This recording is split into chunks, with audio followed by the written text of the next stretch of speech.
Ano nga ba ang pwede maging sakit sa labis na pagkain ng Paris overload with free soft drinks?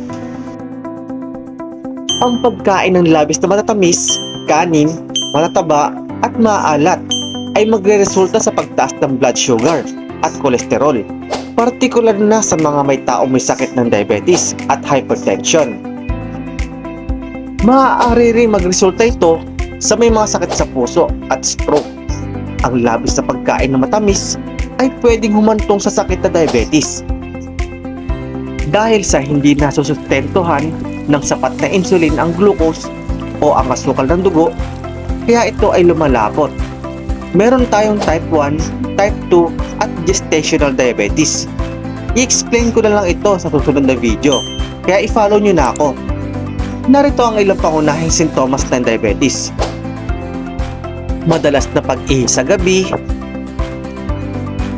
labis na pag-uhaw kahit katatapos palang uminom, labis na gutom, bigla ang pagbaba ng timbang o pagtaas nito, pangangalay ng kamay at paa, paglabo ng paningin, mabagal na paghilom ng sugat, pagkalabis na pagod at kawalan ng enerhiya.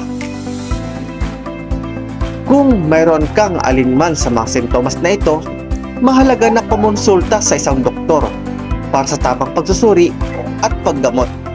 Ang diabetes ay maaaring maging isang seryosong kondisyon kung hindi ito maagapan na maaga. Mataas na kolesterol.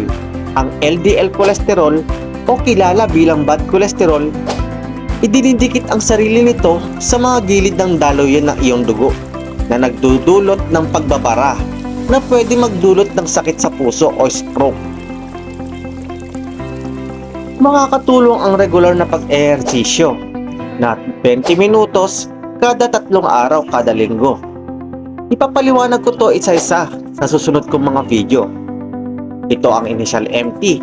Kung nagustuhan niyo po ang aking video, please like, comment, and share, and follow us.